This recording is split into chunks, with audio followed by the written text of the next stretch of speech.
अस्सलाम वालेकुम दोस्तों, मैं हूं मुबशिर ख़ान और आप देख रहे हैं मैथमेटिक्स 251। आज हम एक्सरसाइज 7.3 क्वेश्चन नंबर 12 करेंगे। 12 का पार्ट 3 आपने ख़ुद करना है, सेम एज़ इट इज़ इसी तरह है। मैं अगर किसी को समझ नहीं आता तो लिहाजा वो मुझे इसी वीडियो के कमेंट में कर दे। अगर उससे सवाल पार्ट 3 नहीं हो रहा तो वो भी मैं इंशाल्लाह हल करके बता दूंगा। तो पार्ट 4 मैं करूंगा, ये same as it is part 3 के है। और जो पहला पार्ट करवाया था, पार्ट 1 जो था, वो same as it is part 2 के है। तो इस सवाल में आपने उसी तरह एक फिगर बनानी है, एक ड्राइंग बनानी है। वो थोड़ी देर में मैं आपको बना के दिखाता हूँ जी। तो फिगर कुछ इस तरह से है। हम इसको point A B C consider करते हैं। पॉइंट ए का एंगल ए ही होगा, बी का एंगल क्या होगा बी, और सी का एंगल सी। ये देखिए, यहाँ से ये मैंने पिछले सवाल में भी समझाया था। अगर आप ये वीडियो दोबारा देख रहे हैं या कोई दूसरा जो नया बच्चा कोई ये सवाल देख रहा है तो लिहाजा यहाँ समझ लें। यहाँ से एंगल यहाँ तक का कितना होता है, ये ओरिजिन है, कोऑर्डिनेट सिस्टम में आपने पढ़ा होगा। यहाँ से कितने तक का एंगल होता है, ये 90 का एंगल होता है, ठीक है, 90 डिग्री। और यहाँ आएंगे तो कितना हो जाएगा 180 डिग्री, ठीक है। अगर कोई कहता है कि हमें इन दोनों के दरमियान का बताओ कि एंगल कितना है, अब मिसाल के तौर पर ये कुछ चेंज ही होता है, ठीक है, इन दोनों के दरमियान का एंगल बताइए, तो आप क्या बताएंगे 180 डिग्री माइनस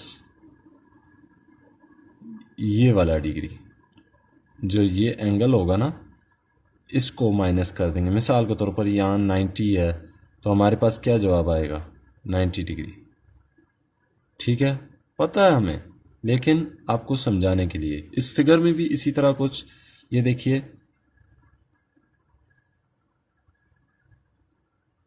अब यहाँ तक तो ये अगर इस तरह करेंगे तो ये 180 के लाइन हो गई, तो 180 डिग्री माइनस, और ये पीछे का एंगल किस चीज़ का था, तो ये इसी को जाहिर करता है। हम यहाँ ए लिखेंगे साथ, ठीक है। इसी तरह ये भी होगा 180 डिग्री माइनस सी, और ये भी इसी तरह होगा। देखें, यहाँ से यहाँ तक का एंगल तो ये तो 0 से 180 का है ना, तो 180 का एंगल 180 डिग्री,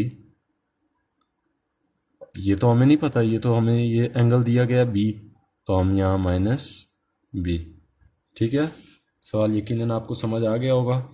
अब ये जो लाइन है ये क्या है, ए के सामने कौन सा होता है वेक्टर ए, बी के सामने, बी पॉइंट के सामने बी वेक्टर होता है, इस लाइन का नाम बी वेक्टर है, और सी के सामने सी वेक्टर, ठीक है। इसको आपने, ये फिगर जो है इसको आपने पेंसिल से बनानी है, ठीक है। तो अब स्टार्ट करते हैं सवाल। सॉल्यूशन तो यहीं से स्टार्ट हो जाता है, फिगर बनाना लाजमी है, ठीक है, नहीं तो आपको भी समझ नहीं आने वाला। सॉल्यूशन स्टार्ट करते हैं। यहाँ लिखेंगे as we know that a plus B plus C is equal to zero, ठीक है। a plus B plus C is equal to zero, same as it is part 1 की तरह, इस क्वेश्चन नंबर 12 के पार्ट 1 की तरह वही हम स्टेप अभी कर रहे हैं। अभी पार्ट 4 का जो डिफरेंस है वो बाद में आने वाला है, ये सेम स्टेप होंगे उसी तरह। अब चूंकि सवाल में सी दिया गया हुआ है पहले, इक्वल से पहले, लिहाजा हम सी को छोड़ देंगे, बाकी तमाम वैल्यूज़ ये ए और बी को उस तरफ ले जाएंगे, दोनों वैल्यूज़ को उस तरफ ले जाएंगे। ये देखिए सी हमने छोड़ दिया, माइनस ए और यहाँ माइनस बी, ठीक है। अब जैसे पिछले सवाल में by taking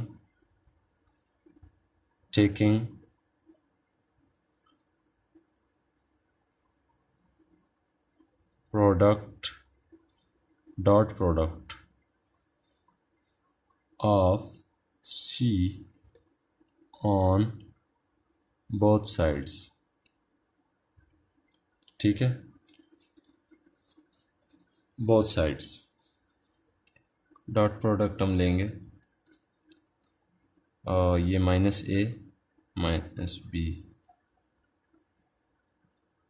dot C, same as it is वही जो पार्ट 1 में किया गया था, लेकिन इससे अगला स्टेप जो इस पार्ट का मेन वजह जो इस पार्ट में आपको समझाने का है वो सिर्फ एक ही है। अगर स्केयर वाला सवाल आए, अगर स्केयर वाला सवाल आए तो लिहाजा आपने सी की वैल्यू पुट करनी है, सी की वैल्यू पुट करनी है अगर स्केयर वाला सवाल आए।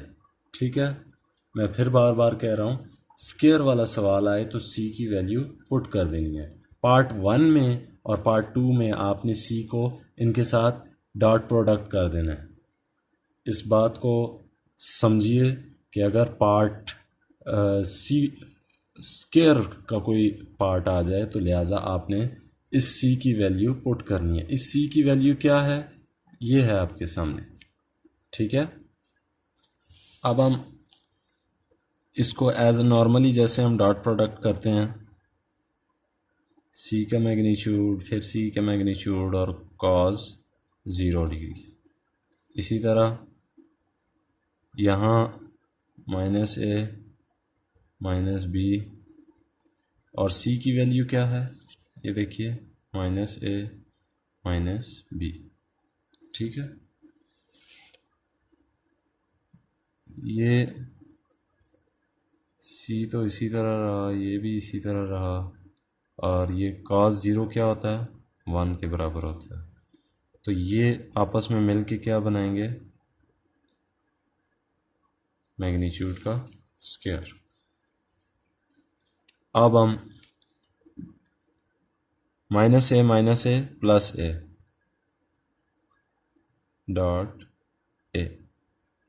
ठीक है, अब माइनस ए माइनस बी, यहाँ प्लस हो जाएगा, minus minus plus A dot B, इसी तरह माइनस माइनस प्लस बी, अब बी की बारी है इन दोनों से मल्टीप्लाई होने की, बी डॉट ए।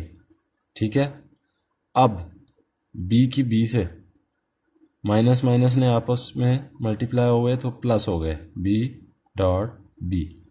ठीक है, ए डॉट ए तो उसी तरह रहा। ठीक है, प्लस ये देखिए A dot B plus A dot B, ये ए डॉट बी कहाँ से आया, हमने इसी को चेंज कर दिया, उल्टा दिया। ये दोनों सेम है लिहाजा इन दोनों को आपस में प्लस कर लेना चाहिए, बी डॉट बी। ठीक है, ए डॉट ए का जब हम प्रोडक्ट लेंगे तो वो हमारे पास क्या आएगा, इसी तरह ये A cos 0 plus 2 A dot B. ठीक है, कहीं से भी ना समझ आए तो काइंडली कमेंट कर दीजिएगा, मैं आपको बता दूंगा, plus B B cos 0 degree. ठीक है, ये सी उसी तरह आएगा, ये एंड तक जाएगा हमारे साथ। ठीक है, ये ए इस तरह आया और ये 1 हो गया। ठीक है, प्लस 2 हम बाहर रखेंगे, अभी ए डॉट बी इसका प्रोडक्ट लेंगे। अब ए डॉट बी का जिसको प्रोडक्ट लेना नहीं आता वो ज़रा इधर गौर कीजिएगा, ए डॉट बी का तो पहले मैग्नीट्यूड। ठीक है, ए डॉट बी का मैग्नीट्यूड, उसके बाद कोज वो एंगल जो ए और बी के दरमियान है, ए ये है हमारे पास ये वाली लाइन, ठीक है, और बी वाली लाइन ये है, इन दोनों के दरमियान यानी ये लाइन यहाँ आ रही है और ये लाइन वहाँ जा रही है। ठीक है, इन दोनों के दरमियान हमारे पास एंगल क्या है, 180 डिग्री माइनस सी, 180 डिग्री माइनस सी, ठीक है, और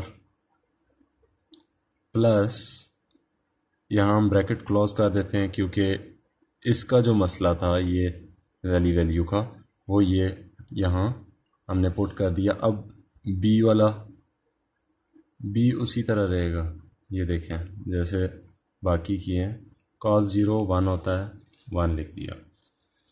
अब हम थोड़ा सा मैं इस साइड होता हूँ ताकि जो है ना सवाल पूरा नज़र आ सके।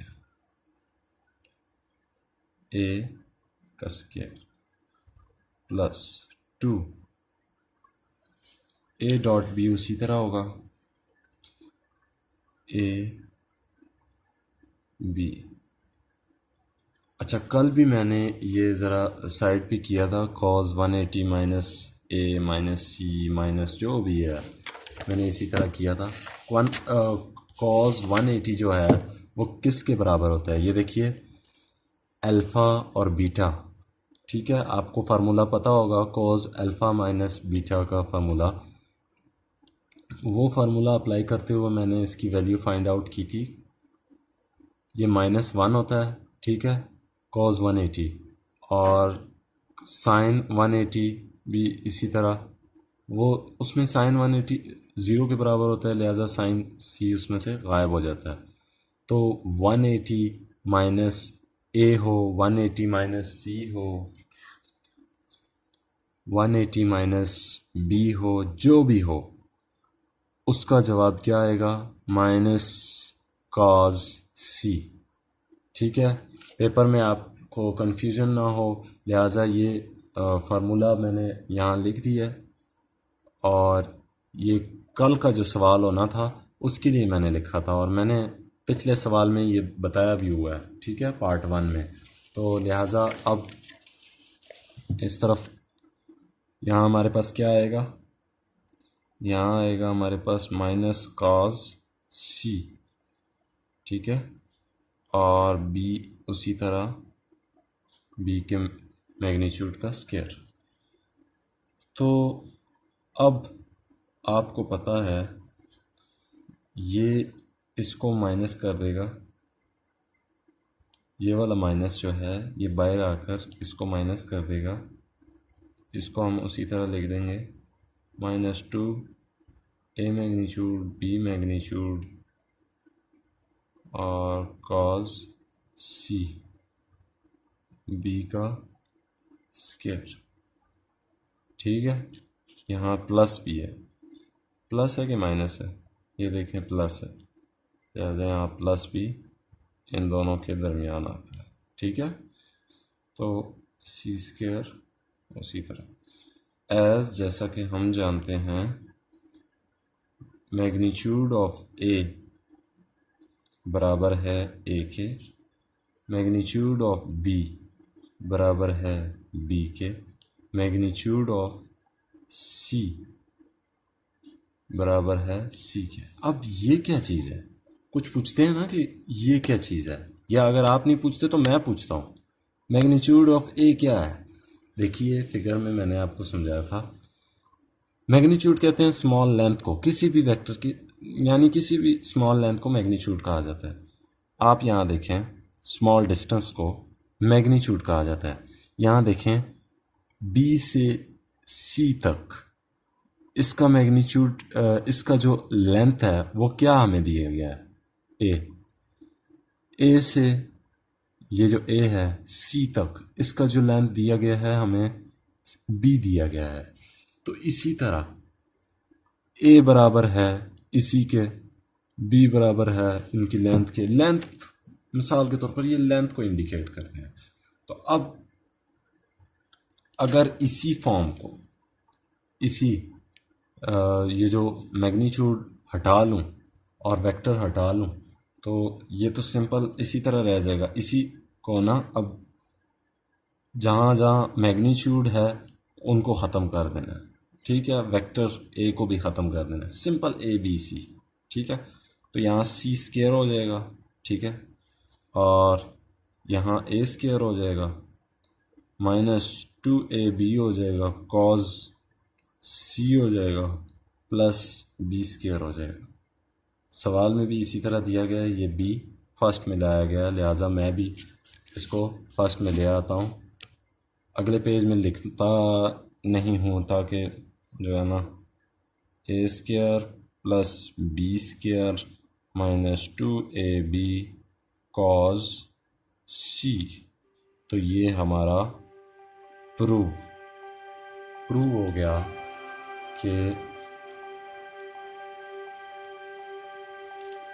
ठीक है, प्रूव हो गया कि C square is equal to a square plus b square minus 2ac। अगर पार्ट 3 में आपको कोई मसला होता है, ये देखिए सवाल के बराबर ही हमारा जवाब उसके बराबर प्रूव हुआ, उसी तरह प्रूव हुआ। नेक्स्ट वीडियो में मिलते हैं इंशाल्लाह। अल्लाह हाफिज़। अगर सवाल नंबर 12 के पार्ट 3 में अगर आपको कोई कन्फ्यूजन होती है, लिहाजा उसका स्क्रीनशॉट लेके या कोई भी पिक्चर लेके आप मुझे सेंड कर दें, हम उसको ज़रूर जो है ना देखेंगे और आपको उसका हल बता देंगे इंशाल्लाह, या पूरा सवाल हल करके बता देंगे किसी वीडियो में। और तब तक के लिए हमें इजाज़त दीजिएगा। अल्लाह हाफिज़।